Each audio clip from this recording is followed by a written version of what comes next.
Hello friends, welcome back to home queen life style of 365 days. இது வந்து Monday எடுத்த vlog தாங்க. Monday morning எந்திரிச்சு கீழே வந்துட்டு ஸ்ட்ராங்காக ஒரு கப் காஃபி போட்டு குடிக்கலான்னு சொல்லிட்டு பால் அடுப்பில் வச்சுட்டேங்க. காலையிலுக்கு என்ன பிரேக்ஃபாஸ்ட் செய்யலான்னு சொல்லிட்டு யோசிச்சுட்டு தக்காளி குருமாக்கு தக்காளியும் ஆனியனும் எடுத்து வச்சுட்டேங்க. எடுத்து வச்சுட்டு இருக்கும்போதே இங்கே பால் பொங்கிருச்சு.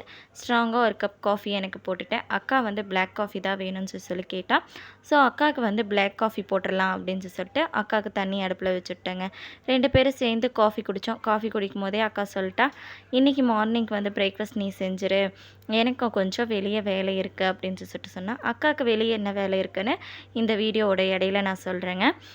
சரி ஓகே அப்படின்னு சொல்லிட்டு நான் ஃப்ரெஷ்ஷாக குளிச்சுட்டு வந்துட்டு அதுக்கப்புறமா எடுத்து வச்சுருக்கிற தக்காளியெல்லாம் கட் பண்ணி மிக்ஸி ஜாரில் ஆட் பண்ணி நல்லா ஃபைன் பேஸ்ட்டாக அரைக்கிறதுக்கு வந்து வச்சு விட்டுட்டேங்க.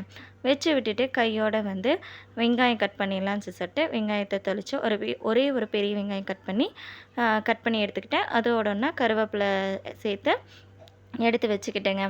ஒரு கடாயை அடுப்பில் வச்சு கடாய் நல்லா சூடாகிறதுக்கு விட்டேன். சூடானதுக்கப்புறமா அதில் ஆயில் ஆட் பண்ணிட்டு ஆயில் நல்லா ஹீட் ஆகிறதுக்கு விட்டேன். ஹீட் ஆனதுக்கப்புறமா அதில் வந்து எண்ணெய் ஊற்றி எண்ணெய் நல்லா காஞ்சதுக்கப்புறமா கடுகு கடலப்பருப்பு ரெண்டுமே சேர்த்து நல்லா அது காஞ்சு கடுகு கடலப்பருப்பெல்லாம் நல்லா பொரிஞ்சு வந்ததுக்கப்புறமா நம்ம கட் பண்ணி வச்சுருக்கிற வெங்காயத்தை அதோடனே ஆட் பண்ணிக்கிட்டேங்க. ஆட் பண்ணிட்டு ஒரு கொத்து கருவேப்பிலை எடுத்துக்க சொன்னேன் பார்த்தீங்களா, அதையும் அதோடனே ஆட் பண்ணி நல்லா வதக்கி விட்டுட்டேன். நல்லா அது பொன்னிறமாக வதங்க வரைக்கும் விட்டேன். நல்லா பொன்னிறமாக வதங்கினதுக்கப்புறமா நம்ம அரைச்சி வச்சுருக்க தக்காளி பேஸ்ட் இருக்குது பார்த்தீங்களா, அதை வந்து அதோடனே சேர்த்திட்டு ஒரு 1/4 ஸ்பூன் மஞ்சத்தூள் போட்டுக்கோங்க. நான் வந்து வீட்டில் அரைச்ச மிளகா பொடி சேர்த்திக்கிறேன். நீங்கள் வந்து தனி மிளகா பொடி போடுறீங்க அப்படின்னா தனி மிளகா பொடி 1 ஸ்பூனும் வந்து சாம்பார் பொடி 2 ஸ்பூனும் போட்டுக்கோங்க. நான் வீட்டில் அரைச்ச மிளகா பொடிங்கிறனால நான் அதுவே 3 ஸ்பூன் போட்டுக்கிட்டேன். நல்லா மிக்ஸ் பண்ணி விட்டுட்டு அது வந்து எண்ணெய் பிரிஞ்சு வர்ற வரைக்கும் நல்லா வேகட்டும். அதுக்குள்ளே நான் வந்து ஒரு மூடி தேங்காய் எடுத்துருக்கேங்க. ஒரு மூடி தேங்காய்க்கு 1/4 மூடி வந்து கடல போட்டுக்கிறேன். அது கூட ஒரு 4-5 பட்டை போட்டிருக்கேன். 3 ஸ்பூன் வந்து சோம்பு போட்டிருக்கேன். இது கூட 1/4 ஸ்பூன் கசகசா போட்டு நல்லா ஃபைன் பேஸ்ட்டாக அரைச்சி எடுத்துக்கோங்க. கொரகரப்பாகவே இருக்கக்கூடாது, நல்லா நைஸாக அரைச்சி எடுத்துக்கோங்க.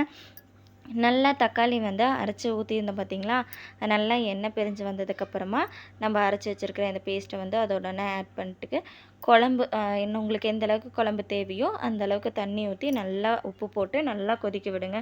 நல்லா அது கொதித்து நம்ம ஊற்றின தேங்காய் கடல வாசனமெல்லாம் போயிருச்சு அப்படின்னா சூப்பரான தக்காளி குருமா ரெடிங்க. இது வந்து இட்லி தோசை ரெண்டுக்குமே ரொம்ப சூப்பராக இருக்கும். ஒரே ஒரு முறை செஞ்சு பார்த்தீங்கன்னா இதவே அடிக்கடி செய்வீங்க. ஏன்னா ரொம்ப சிம்பிளான டிஷ், குயிக்காக ஒரு அரை மணி நேரத்தில் செஞ்சிடலாம். இன்றைக்கி வந்து தோசை இட்லி ரெண்டுமே சுட்டிருந்தேன். ஏன்னு பார்த்தீங்கன்னா நானும் என் ஹஸ்பண்டும் இட்லி சாப்பிடுவோம். அதே மாதிரி பாப்பா தம்பி எல்லாருமே இட்லி சாப்பிடுவாங்க. பட் அக்காவுக்கு மாமாக்கெல்லாம் வந்து இட்லி பிடிக்காது, இந்த குழம்புக்கு வந்து தோசை தான் சாப்பிடுவாங்க. ஸோ அதனால் இட்லி ஒரு இடத்துல ஊற்றி எடுத்துட்டேன், தோசையும் செஞ்சுட்டேங்க. யாருக்கு என்ன விருப்பமோ அது சாப்பிட்டுக்கலாம் இல்லைங்களா. மஞ்சத்தூள் டப்பாவில் மஞ்சத்தூள் முடிஞ்சிருச்சு. சரி, அதனால் மஞ்சத்தூள் டப்பாவை கழுவி கையோடு வந்து மஞ்சத்தூளையும் போட்டு எடுத்து வச்சுட்டேங்க. ஆக்சுவலி வந்து அக்கா வெளியே வேலை என்ன பார்க்குறா தெரியுங்களா, அது ஒன்றும் இல்லைங்க, ஒரு மினி விலாகில் சொல்லியிருப்பேன்.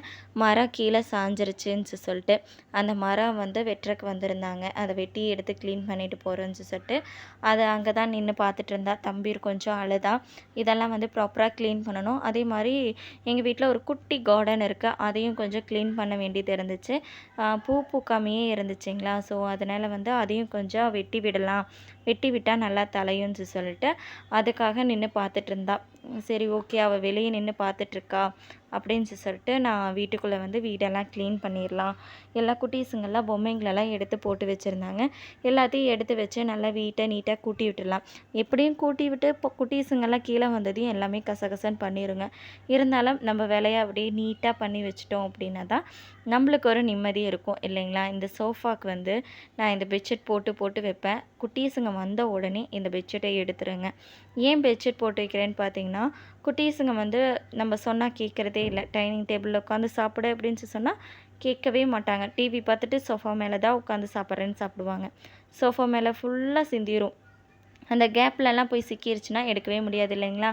அதனால் இந்த மாதிரி பெட்ஷீட் போட்டு விட்டுட்டேன்னா அதை எடுத்து உதறி நான் கூட்டி விட்டுப்பேன்.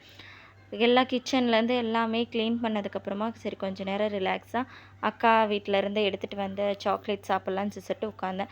ஏன் நேரமோ என்னமோ நான் பாதி கூட சாப்பிடல. தம்பி வந்து வாங்கிட்டான். சரி சாப்பிட்டு போகிறான்னு விட்டுட்டு கிச்சனுக்கு வந்தேங்க. கிச்சனுக்கு வந்தா எல்லாம் வந்து வெளியே வேலை செஞ்சதெல்லாம் கம்ப்ளீட்டாக முடிச்சுட்டாங்க.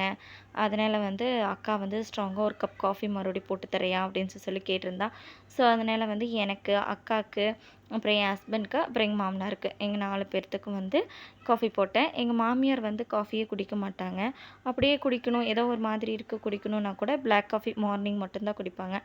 அதே மாதிரி தான் அக்கா வீட்டுக்காரும் வந்து காஃபியே அவ்வளோ சீக்கிரம் குடிக்க மாட்டார். மேக்ஸிமம் வந்து அவர் பிளாக் காஃபி மட்டும்தான் குடிப்பார். ஸோ அதனால் எங்கள் 4 பேர்த்துக்கு மட்டும் காஃபி போட்டு எடுத்துகிட்டு போய் ரிலாக்ஸாக உட்காந்து குடிச்சிட்ருந்தோம். குடிச்சிட்ருக்கும் போதே பேசிகிட்டு இருந்தோம். உங்களுக்கே தெரியும் திருவண்ணாமலை ரீசெண்டாக போயிட்டு வந்தோம். அதை பற்றி தான் டிஸ்கஷன் போயிட்டு இருந்துச்சு. திருவண்ணாமலை மட்டும் போயிட்டு வரலாமா இல்லை என்ன பண்ணலாம் அப்படின்னு சொல்லிட்டு நாங்கள் வந்து வழக்கம் போல் திருவண்ணாமலை, திருவரங்கம், ஆதி திருவரங்கம், திருக்கோவிலூர் 3 பக்கமே போகலாம் அப்படின்னு சொல்லிட்டு சொன்னோம். வீட்டிலேருந்து கிளம்பும் போதே பிளான் பண்ணிட்டு கிளம்புனோம் அப்படின்னா கொஞ்சம் ஈஸியாக இருக்கும் இல்லைங்களா?